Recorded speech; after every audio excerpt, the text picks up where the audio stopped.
This is the Actual Fluency Podcast, helping you become a better language learner by providing motivating weekly inspiration, as well as top tips and tricks from expert guests. And now, your host, Chris Broholm.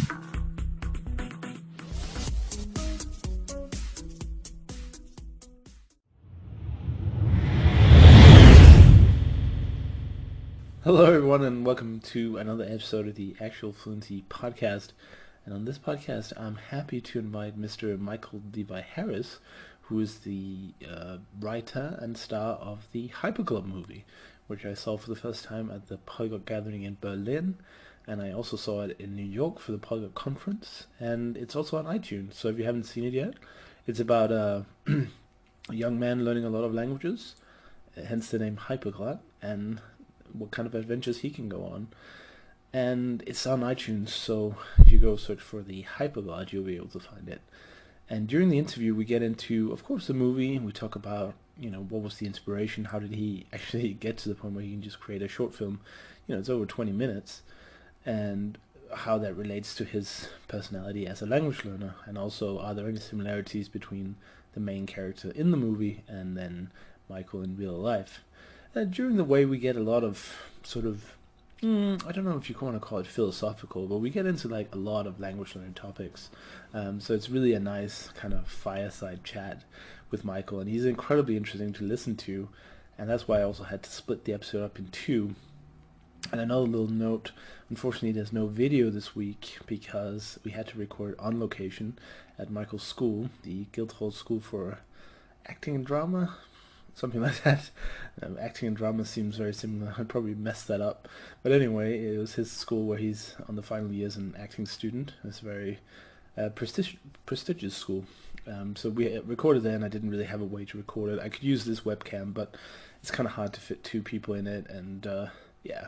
So unfortunately, no video this week. But you're going to enjoy also just the voices of me and Michael, and I had to record it using my phone, so again it's not as rich as it would have been back in the studio back in Hungary. So that interview is coming up in just a moment, but before, I just wanted to talk about what I've been doing lately. I went to London, which is why the background is different, and I've been here for 2 weeks now, and I just visited friends and went to my company's Christmas party, and after that basically just hanging out, and I went to the Memrise offices to talk about the upcoming Membus tour, which if you haven't heard about it, you should really check it out. It's on Kickstarter, search for Memrise or Membus, and you can see what kind of amazing project it is. Basically, they want to, for the new generation of Memrise, they want to record native speakers saying sentences and words, so you just use the video in the flashcard courses, so kind of evolving the flashcards to be more interactive, which is going to be really cool because I think you can gain a lot by seeing how words are pronounced, like what are the mouth movements, and what kind of what kind of body stance do you take, and if you're learning Italian, for instance, maybe you get the hand gestures. who knows. So I'm really excited about that, and as I was talking to them about them, and I'll put some more information on the website in a few days, actualfluency.com. As I was talking about them, they said that I could go on the bus, and I was like, yes! And they said, if two of your audience decides to support the Kickstarter campaign at the level where they get to go on the bus, so if two of you guys out there are interested in going on the most epic polyglot road trip ever attempted, which is quite epic, and you go to the Kickstarter and support it, and make sure you tell them that you were sent there through Chris from Actual Fluency, I'm gonna go with you, and that could be great fun. I would have loved to support with the full amount, but unfortunately I don't have the finances at the moment. Maybe closer to the starting date. It starts during next year, and maybe then I'll be able to support it. But just for now, if you're really keen on going with this epic adventure, recording native speakers all around Europe in a retro two-decker London bus, then go to the Kickstarter and search for Membus, because it's going to be epic. And there are also pledges at lower levels. You can pledge relatively small amounts and then get memorized swag packs, which include like T-shirts and notebooks and all these kind of cool stuff. And I love Memrise. I use it a lot for my vocabulary, and I love the company as well. They have a great business model, and they're always very nice and friendly to talk to the community. They feature other people's content on their social channels. They have guest bloggers, and they're very in tune with everything, and I really like that as a company. And they're just really nice people. So that's why I'm using a lot of time to talk about Memrise. But yeah, if you're interested in that, go and check it out on Kickstarter. And now it's time to hear from the creator of the Hyperglot movie, Mr. Michael Levi-Harris.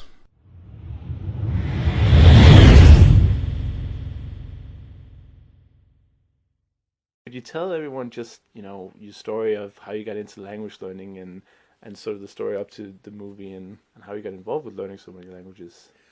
I think it probably starts with my best friend in kindergarten. So the very first day of kindergarten, my mom took me out to the bus stop. I grew up in a suburb of New York City, so like 30 minutes outside of the city. Kind of very typical what people think of in the movies, American suburb. So a yellow school bus picked me up for school and all that. And so my mom took me to the bus stop on the first day of kindergarten, and there was a Japanese boy with his mom, and they were speaking Japanese to each other. And as far as I could really tell at that time, I had never heard of another language spoken, at least in a context like that.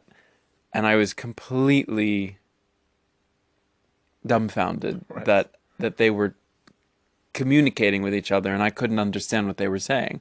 And I had to know what they were talking about. Wow. And I still remember it. It's a very vivid memory. I remember asking my mom, what are they saying? Why can't I understand them? And she explained to me that they were speaking another language, and I don't recall if she knew that it was Japanese or not. But anyway, it turned out that this boy, Yutaka, was in my class at school, and I just, from day one, was obsessed with him.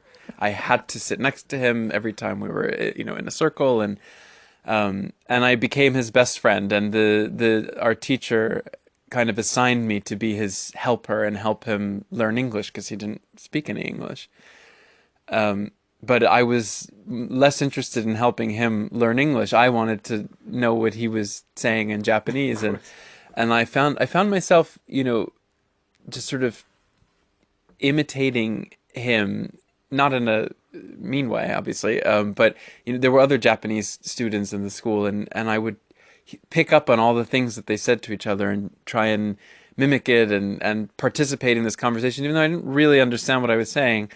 But I distinctly remember that it got to a point where I seemed to be able to interpret for him. I mean, I can remember going to the nurse with him when, he hit his head or something, and going to the nurse as his interpreter and saying, she would ask what was wrong, and I would say something to him, and he would respond back to me, and I would tell her what happened. And Wow. and the thing is, in my memory of it, it feels like I was making it up, but he seemed to be talking to, he didn't think I was making it up somehow, and I had the entire school fooled, with the exception of the kindergarten teacher, because I remember going to the music. She came to pick us up from our music teacher one day, and the music teacher said, "How does Michael Levi-Harris speak Japanese?" And the teacher said, "What are you talking about? He doesn't speak Japanese." And but what I think I was doing was maybe what children do when they learn languages, is sort of just imitate sounds and pick up on words and associate meanings. And I definitely have in my memory certain words and things that I did learn, because when I revisited Japanese many years later, things came back to me that I couldn't imagine how else, it was like a deja vu of language. So anyway, Utaka and I were best friends for 3 years until he moved back to Japan in second grade. And then I suddenly found myself, without my best friend and kind of friendless. And and a bit sad, and there were other Japanese kids, but I wasn't necessarily friendly with them. But I suddenly realized I was lucky enough to grow up in a place where there were lots of international people, different companies, headquarters in the city, and so they had houses for the families to live in, and in the suburbs for people who worked for the UN and things like that. And so there were Brazilian kids, there were Swedish siblings, Russian. I mean, a couple of kids from sort of all over the world, and then certain populations that were very big. There were a lot of Japanese and a lot of Koreans and quite a few Brazilians, actually. And I suddenly realized that there was a whole, world of people speaking different languages, and it wasn't just Japanese that interested me, and I became absolutely obsessed with all of them. And every year I would have sort of a new best friend based on what language they spoke, and I got really into Berlitz dictionaries, Berlitz travel phrase books. That seemed to be the biggest thing at the time. This is giving away my age. In the late '80s and early '90s, it was. I don't think language learning was quite what it is today. If you went into a bookstore to the language section, it was pretty much maybe some French and Spanish books, and then Berlitz things. And it was the best thing my dad could buy me for my birthday or anything. It was just a new language, and I had the whole collection: Norwegian, Dutch, Arabic, Finnish, whatever Berlitz there was. By the end of my childhood, I had all of them, and I never really used them effectively. I would just I just like to have them and to flip through them and learn how to say certain things. And So these were just dictionaries.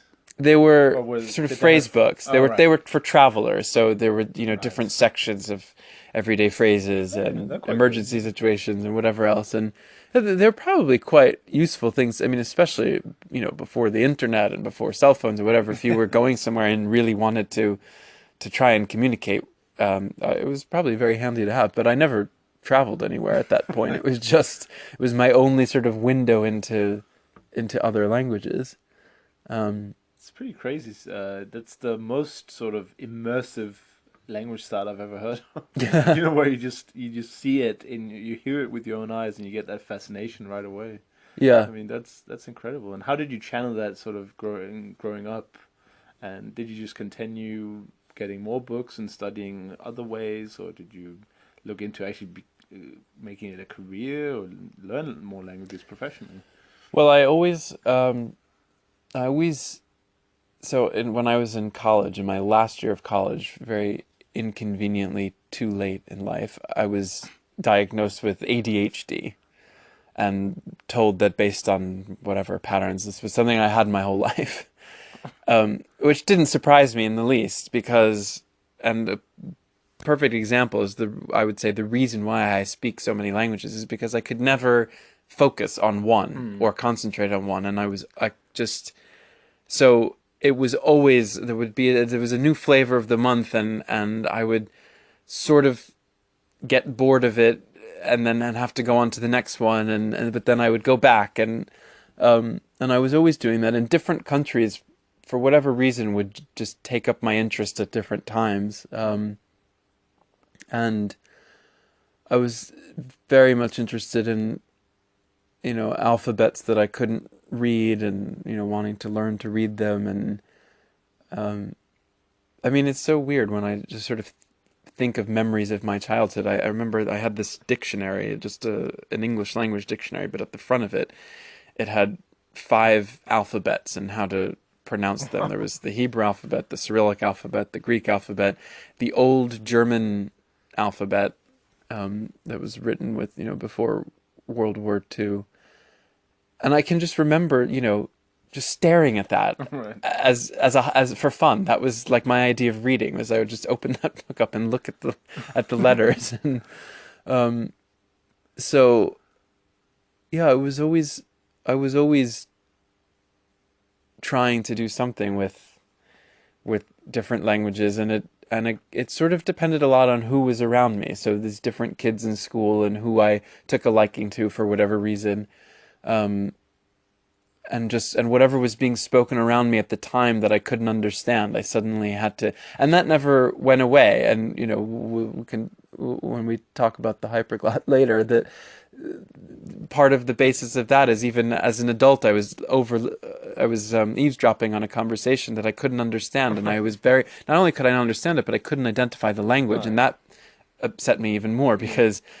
By the time I, reached adulthood, I've become very good at identifying a language, even if I don't speak it. So I know, what Finnish sounds like or Hungarian, but even without speaking them. But this language, Maltese, when it was being spoken, and I couldn't identify it, and I was just, it was driving me nuts until I could. Yeah. And so that's always been the case.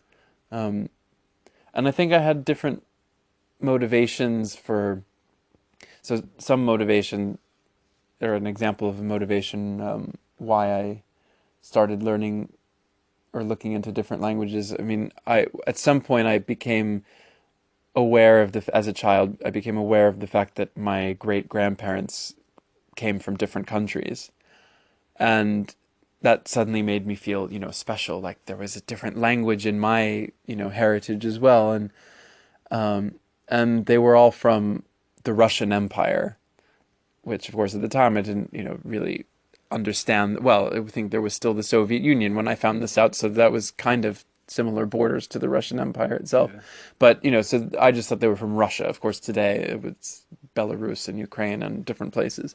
But when I was a kid, I thought, oh, I'm Russian, so I should learn Russian, and I became really into trying to learn Russian. And at some point, probably by the time I got to middle school, the language sections of bookstores started to expand a little. So I remember the next series that I got into was the 10 minutes a day series. There was, Russian in 10 minutes a day, and you bought these books and they came with stickers, for various things around your house, and you would put the stickers on things. So I was covering my entire house in stickers for plates and salt and whatever, in Russian and German, and they had vocabulary cards that you would cut out, and that was, so I taught myself to read the Cyrillic alphabet with that, and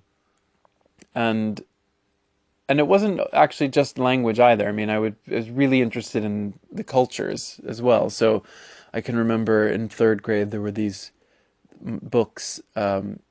In the classroom, count your way through, name the country. So one of them was count your way through Russia, right. And each chapter, which was all of 2 pages, was a different number, and there would be something relating to that number about the country. And I was first drawn to it by the language aspect, that it would teach you один, два, три, and then teach you about it. And there was count your way through Israel, which is another country that I felt connection with because I'm Jewish, and I grew up, learning about Jewish history and culture and all of that, and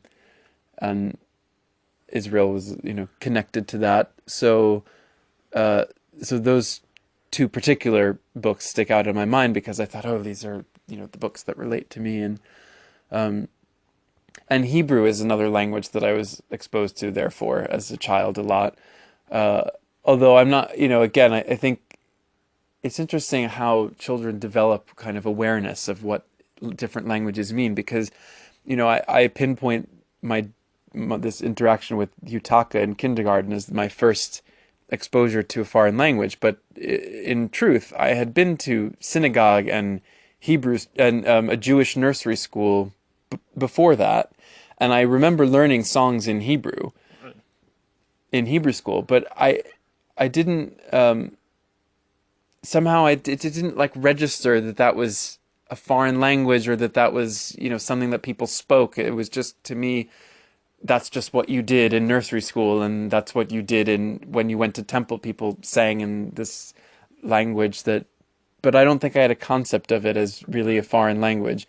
And similarly, probably what added to that confusion was that my parents and grandparents used a lot of Yiddish words in their regular vocabulary. And some of them I grew up learning second nature if they were my own, but every so often there'd be a word that was less frequently used, that I could identify as a word that I, didn't know what that meant, and it sounded funny, and I would ask and what that meant, and my parents would say, "Oh, it's Yiddish," and it means whatever. And even I would say even until my later childhood, when I did know what different languages were, I still didn't even realize that Yiddish was an actual language. To me, Yiddish was like this collection of words that old Jewish people use, and I'm not alone in that. A lot of Jewish people, I remember I actually studied Yiddish in university, and you'd be surprised at how many people, even Jewish people, that you meet who'd say, like, "Is Yiddish really a language?" I just thought it was words. And so I think my exposures prior to Japanese being random Yiddish words in Hebrew songs in temple and nursery school didn't quite solidify to me that there was such a thing as different languages. Right. And but once I that became clear, and I thought, oh, well, I've got, Yiddish is part of my heritage, and Hebrew is part of my heritage, and Russian is part of my heritage, and so I became interested in those languages. But of course, in my school, there weren't really kids that spoke those. I mean, there was a Russian girl once for maybe a year, but then she left.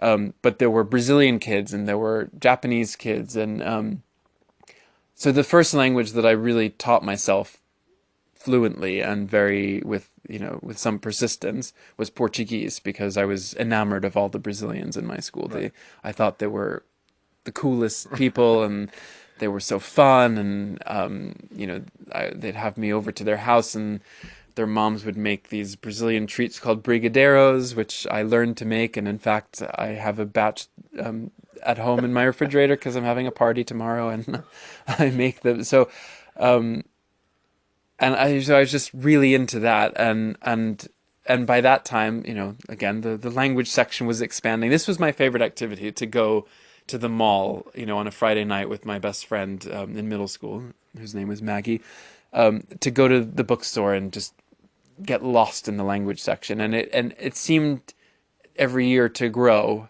bigger and bigger. So by this time I discovered Pimsleur. And Pimsleur was fantastic. And I can remember what a big deal it was, because it was quite expensive. It was something like maybe $300 to order this set of 30 cassettes. And I begged my parents for so long and they just, I don't blame them. It seemed like a very extravagant That's a lot of money, gift for a 10-year-old, or however old I was, 11 or 12. And I really had to push them. Of course, now in retrospect, I think if they had known how really into it I was, and how much more able you are to absorb it as a child, I think they wouldn't have hesitated and would have gotten me 10 languages, and I could be, speaking 20 right now. But who knew, I guess. But anyway, eventually I managed to convince them to get it for me. And I really used it, and I really got good at it. And when I remember going at one point to Miami to visit my grandparents, and there's a fairly sizable Brazilian community there, and we went to a Brazilian restaurant, and I spoke Portuguese with all the wait staff, and my parents were suitably impressed that I had done this, so they agreed to get me the next level of Portuguese. And I think I actually think I only had the first 2 levels, and that was it. Between that and being able to converse with the kids at school, and I bought a grammar book, and I bought vocabulary cards, and I really immersed myself, and I reached fluency, by, I don't know, it was maybe 14 or 15, and maybe not perfectly.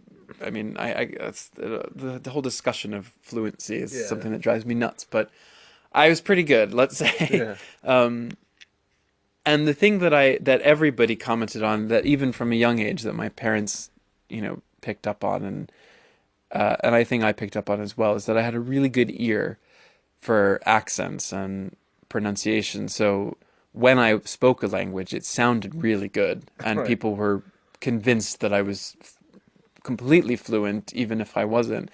which later in life kind of poses a problem, actually. If if you can only say a few sentences, but you say them really well, then people suddenly think like, oh, you're fluent, so I could just speak at rapid, conversational pace. Yeah, every day.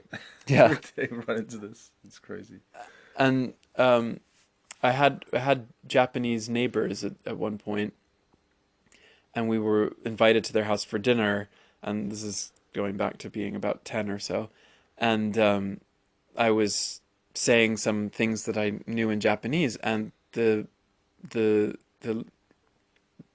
wife of the couple, she insisted that I must have been born in Japan, because not because I was speaking fluent Japanese, but because my pronunciation was so accurate that I sounded like a Japanese child, and she couldn't understand how that was possible. But that's what you spent all your young years doing. You were imitating how they spoke. Exactly. So that's what you were training. Yeah.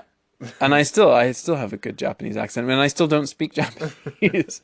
But what little I can, I say quite well. And I've noticed it's gotten harder as I've gotten older. I know, because I remember, so I learned French in high school. That was my first foreign language that I officially, studied as part of school.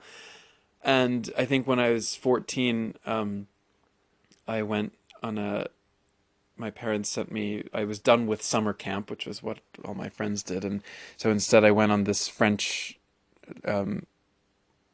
language course in Switzerland. And I remember, I don't remember if it was France or Switzerland where I landed, because we did a little trip in Paris first. But at the passport control, I spoke in French, and then when I handed her my passport, the woman was just shocked that I was American. Right. And that gave me such a good, feeling and validation of, that I still am good at this. And in college, I spent a summer in Brazil, and I traveled around. And when I was in different parts of Brazil, they thought I was from another part of Brazil. Obviously not where they were from, but of course. And usually because I have blonde hair and blue eyes, they thought I was from the south, very southern tip of Brazil, where there's a lot of people of German descent. And so this is a thing that I've had, and I still get it. I mean, people always compliment my pronunciation. Now, what I've noticed as I've gotten older, and maybe people are just more honest, I don't know, is that they no longer quite say that I sound like a native speaker in a language that I don't speak, which has started to bother me. But I also think that kind of has to do with surroundings. And so, like, if I spend a long time in a place, I feel, I don't know, which unfortunately I've never really had the opportunity to do, but I feel kind of confident that I would sound like a native speaker. And it's just something that you have to, because even here in England, acting, and I have to act in an English accent, which I can do, and I've been told by English people that I make a very convincing Englishman, and they, often people didn't know that I wasn't English. But that, first of all, it helps to be living here and hearing that all the time. But even to achieve that, I spent about 3 months speaking in an English accent, even outside of school, just in my life and in everything, 24/7. Yeah. Because otherwise, that's the only way to kind of get your mouth to automatically go in the right sort of shapes. Exactly. And then once I sort of felt like I achieved that really well, I thought, okay, I should practice just going back and forth between English and American, because I should be able to do that skill. And that's actually was very hard. Right. And I found myself making a lot of slip-ups when I wasn't speaking English in a British accent, 24/7. Now is probably a good time to get into the movie, Hyperglot. Yeah.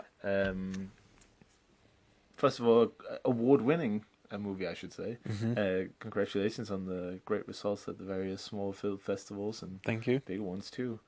And I love the movie. And the biggest question I suppose everyone asks you, and that I have to ask you, is like, how similar is Jake to Michael? I mean, is that a biographical representation or?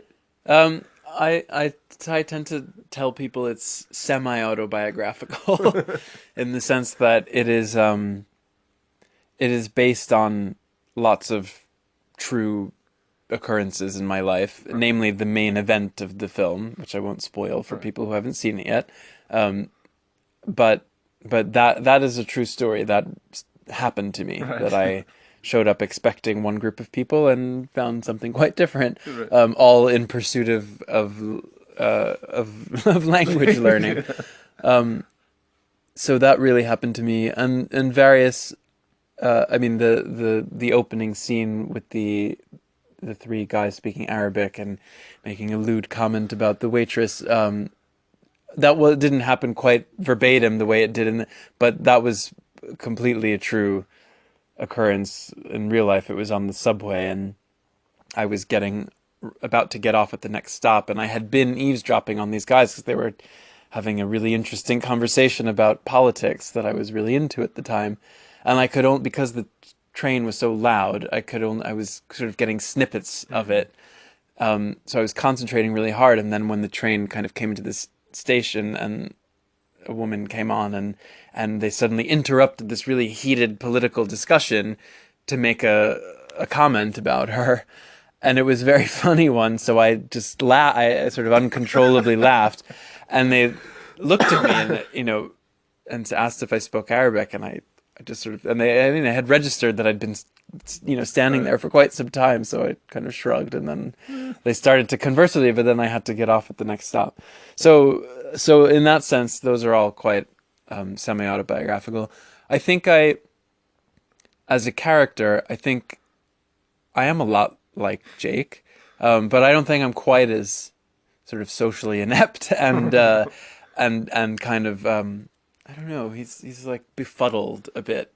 Right. It's a bit goofy. Yeah, and I think I drew on parts of my personality that are like that, but as a whole, I don't think I present myself that way.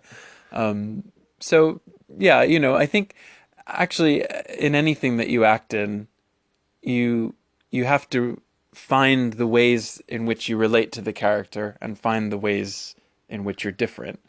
So obviously, because I wrote it, it was very easy for me to find the ways in which I was similar. And it was more about me choosing what I thought would be more entertaining or enjoyable, in terms of, well, I'm going to, let me extract this bit of my personality and use that for Jake, but let me cover up the fact, I won't use the fact that I'm actually pretty good in social situations. Because I don't know, there's something endearing about watching somebody kind of who's likable but stumbles his way through, and I don't know, maybe I'm giving my real self too much credit. Maybe I am kind of awkward. So yeah, semi-autobiographical. Right. So where did it come from? You mentioned during your early story, you mentioned that you had the idea for a long time, that it connected. So how do you you want to be an actor, and you had this idea about language learning, or what happened first actually? Well, so I'd been acting in New York already for a couple of years professionally, with moderate success. I mean, when I started acting, I said I would give myself a certain amount of time before I called it quits. Right. And I wasn't really sure how much time that would be, but I just thought I would kind of know, if you spend 2 years going to auditions and getting absolutely zilch, maybe you should rethink what you're doing, unless money's not an issue for you or whatever.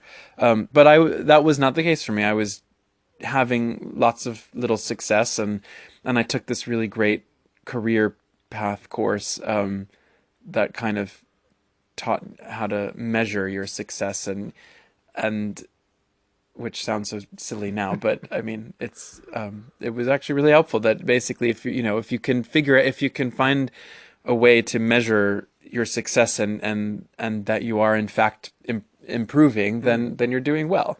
And I noted that every year I was getting, more auditions, more callbacks, more roles, more money, in small increments. So I thought I was, doing okay, but I was getting antsy that I wasn't quite doing what I wanted. I had some great experiences acting in plays, but some of them were very small, and didn't pay much, I wanted more. I mean, as everybody wants, I think, to be Sure. doing really well in whatever it is that they're doing. And I really wanted to try my hand in film because I hadn't gotten to do that yet. And I was at a party of an actor friend and I was talking to this guy who was saying, who, was an actor, and he said, I think the way to go is you just have to produce your own stuff. You can easily make a short film for $300, no problem. And I thought, well, what does that entail? I mean, I didn't really know anything about short films. I always thought a short film was like a 40-minute or a 60-minute film. It was a proper film, but not long enough to be a feature film. And this guy said, no way. Some of the best short films are 5 minutes long. Right. In fact, for film festivals, that's ideal. They like the 5-minute length. And I suddenly just had this epiphany of, I have a really great story that would probably be able to be told in 5 minutes. Right.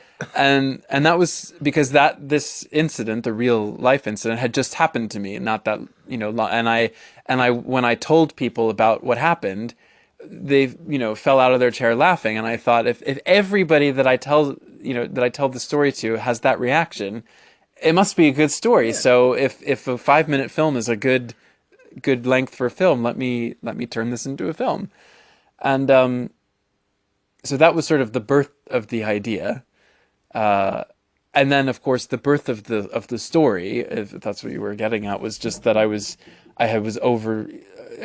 listening to this conversation between two people who, oh gosh, I hate trying to be diplomatic and politically correct and all of that, but I mean, I looked at them and they looked European to me. Mm-hmm. Sorry if that offends anybody. And they were speaking a language that I couldn't identify, and I was just like, wow, what is this, language? And even if they looked, I would say actually maybe more accurately, they looked Mediterranean. Mm-hmm. And I thought, well, I speak Hebrew and I speak Arabic and I speak Italian and Spanish, and I know what Greek sounds like. And, there was every language I could think of and Turkish. And I just couldn't get it. And then I thought I heard words that sounded like Arabic. So immediately I thought it must be Albanian, because it's maybe one European language that I don't really know what it sounds like, but I know that it's a Muslim majority country, so maybe they borrowed words from Arabic, right, just like Persian and Turkish. And so I thought, they must be Albanian. And so finally I got up the courage to ask, and they told me, that they were from Malta. Right. And then suddenly I had this memory, from like years ago when I was studying Middle Eastern languages and cultures. Somewhere along the lines, in my past, I had heard that Maltese was a Semitic language, and it was the only one written in the Latin alphabet, because Malta had been colonized by Arabs at some point in history. And I thought, I can't believe I didn't think of that, and I felt really stupid. But then it was just reinvigorated my interest in Maltese, and I thought, I have to learn this language because it must be similar to Arabic, and there must be a lot of Italian influence, and I knew some of the history of Malta. So I thought, I set out on a quest to find some Maltese language learning materials, right, which are few and far between. So I was very unsuccessful in trying to actually find them. But so that was the birth of the incident, and then the birth of the film. And then, of course, once I had the idea to make this film, I started to write the script down, and it went through so many versions. I mean, the first script to the last script bears almost no resemblance, right, except for the event. The core, yeah. And even that, was changed a lot. And at some point, what I realized in the writing of it was that the only reason why all those people that I told the story to laughed at this story is because they know me, and they could just see this happening to me and how funny that is. And I realized that for an audience of strangers, I don't think that they would think that just the main event is particularly funny or noteworthy without knowing some of my background. So that's why it turned into a 23-minute film instead of a 5-minute film, because I realized I had to explain why somebody would be going to meet a group of Maltese people to learn Maltese, which just seems so random. And then, of course, to make the plot twist more, to make the audience care more about it, you needed to add a kind of a human element, which is where the love story bit comes in. And some of that was taken from personal experience in terms of people that I've, been out with, and stories that I've heard from other, dating stories. I just sort of lumped all the bad ones together in one person. So yeah, that's sort of how it came about. And I realized in order to explain the character, I had lots of material, from personal experience to demonstrate in a humorous way this quirky person who is obsessed with language learning, and actually it's sort of giving me an idea about how in the short film, what you see is kind of the result of somebody who's obsessed with language learning. He already speaks all these languages. Yeah, exactly. And maybe the next film, whether it's a short film or a feature length, I don't know, but maybe that should delve more into the learning part, the obsessive learning of it in a way, and why, and the reasons behind that. I don't know. The few steps between, but it sounds like you're just continuing from your childhood experiences, and every time you hear something, you just get so interested in it, and when you hear it around you, and that's when you decide to learn. I presume Arabic, you had some kind of interaction at some point, or some for school or any of that kind. So you just decided to go full on and learn it. So. In a way, well, actually, the reason I learned Arabic was. So by the end of high school, I had taken French, Spanish, and Latin and ancient Greek at school. I convinced my dean at school that rather than taking physics, I should be allowed to take another language. So I did ancient Greek before school. Talk about dedication. Yeah. We met at 7:15. 3 days a week before school started to translate the Iliad. And frankly, to be honest, the only reason I did that was because they didn't have another living language at my school that I could have learned. And same with Latin. I took Latin. I mean, I thought Latin would be interesting to take, but if there had been a living language, I would have taken that. Yeah. But I don't regret it, because Latin was wonderful to take, and I formed a wonderful friendship with my Latin teacher, who I'm still in touch with. And it was really useful to go from that to learning other languages. In fact, it was for my Latin class that we had to do. The teacher assigned us you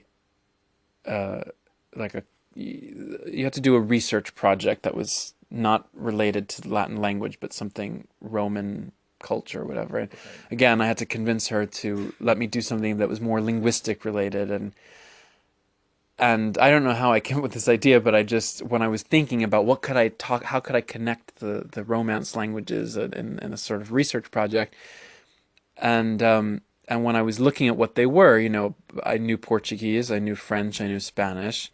I didn't know Italian quite yet, but I had picked a lot up along the way. But what I hadn't realized that Romanian was a Romance language, and when I discovered that, and I thought, gee, I know absolutely nothing about Romanian. And again, it was one of those things. I remember seeing some silly movie with Tom Selleck. I can't think of the name. But Her Alibi, maybe it's called. I don't know. Anyway, he falls in love with this Romanian woman, and at some point they're speaking Romanian in it, and this was, again, it was like all the things lined up at the right time, and I thought, Romanian, I'm gonna research the Romanian language and write a paper about how it evolved and why is it the forgotten Romance language and all of that. Sounds great. And in order to do that, I met this professor at Columbia University of Romanian language, who helped me with this paper. And she was so interested in me that she said I had to come do her summer language course in Romania that summer.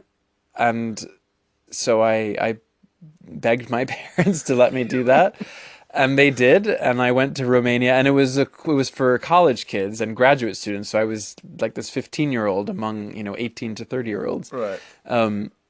But I had a great time, and I learned Romanian quite well, which I've since, it's quite rusty now. I have not kept it up. But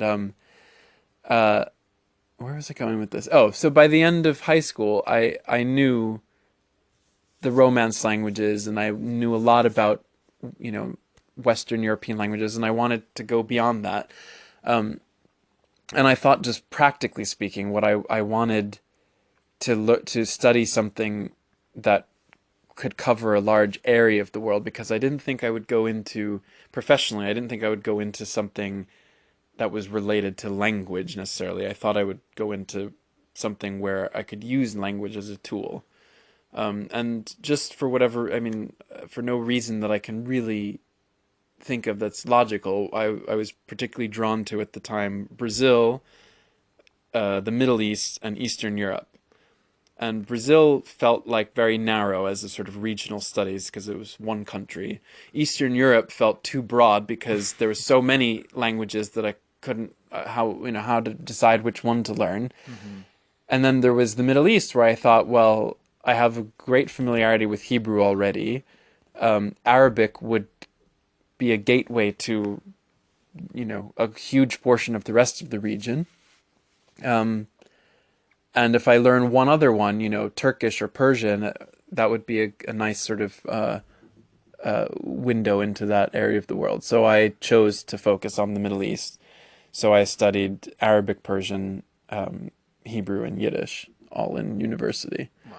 And all at the same time, which wasn't so difficult, because, as I said, I already knew how to read Hebrew. I was very familiar with Hebrew, and learning to read from right to left wasn't a new thing for me. For Arabic, and their cousin languages or brother languages, whatever you want to call it. So a lot of the roots, translated over, and so they kind of complemented each other really, really well. And Persian, being Indo-European, was not so difficult. And again, there's so many Arabic loanwords that it only kind of enhanced learning Persian. So it wasn't too difficult to do that. But yeah, I guess I wanted to do something more exotic than the more European languages. Right.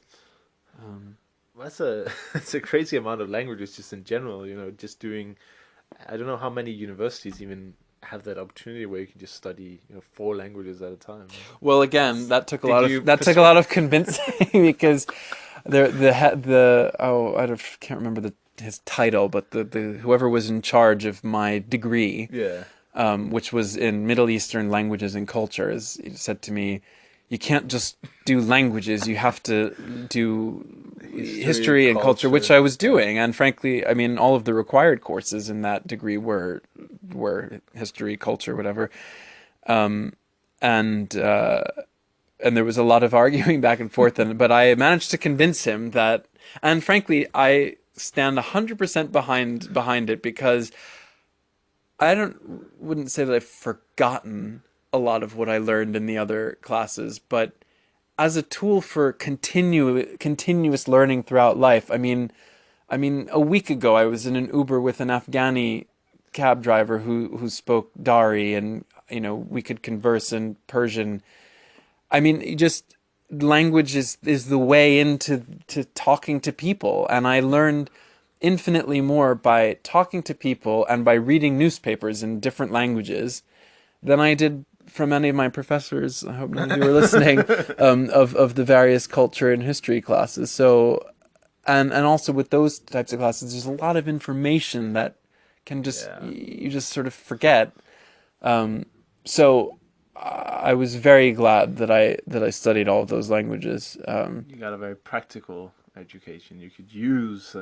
Yeah. Unless you went on Jeopardy or something. I don't know. Right. What else? I certainly. There was plenty of, as I said, there was more than enough history and politics and culture classes to fulfill the requirements, I think. I guess his point was that there was, there were the requirements and then the language requirements and then a whole lot of electives, and he wanted my electives to be more varied, and I said I think that language learning is really I'm not interested. I like how you can just bend all academic rules to your will in several occasions. Yeah, I hadn't really thought of it, but that's always been I've always been doing that, I guess, sort of pushing to learn to learn languages instead of whatever I should be doing. I used to sit in my chemistry class in the back learning languages because I just wasn't interested in chemistry, and I don't advise that to young people who like are listening.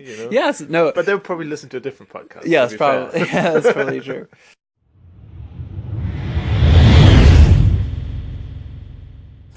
Thank you for listening to the Actual Fluency Podcast.